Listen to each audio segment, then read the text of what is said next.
কুমিল্লা বাংলাদেশকে নেতৃত্ব দেয়, ঠিক কিনা? সবচেয়ে বেশি সচিবালয় অফিসার কোন দেশের?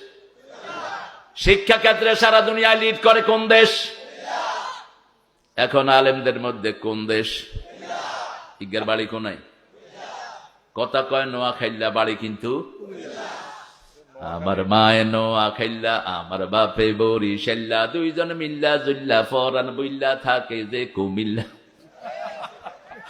হ্যাঁ, কুমিল্লা কুমিল্লা কুমিল্লাকে বাঁকা চোখে যারা দেখে তাদের অন্তর বাঁকা হয়ে যাবে। কুমিল্লা হলো কুমলিল্লাহ, আল্লাহর জন্য দাঁড়ায়, ঠিক কিনা? আর বিগত প্রধানমন্ত্রী বলেছে কুমিল্লা। তুমি তো বুঝো না, তোমার তো লেখাপড়ার দৌড় খুবই সীমিত। তুমি কও বুখারী শরীফে আল্লাহ কইছে লাকুম দীনুকুম ওয়ালিয়া দীন। তুমি তো কইবা যে কু কু বলবা না, কুম লিল্লাহ, কুম লিল্লাহ, তার মানে হলো কুমিল্লা। কুম লিল্লাহ বলেন। আপনাদের নামটা আপনাদের জানা থাকা দরকার।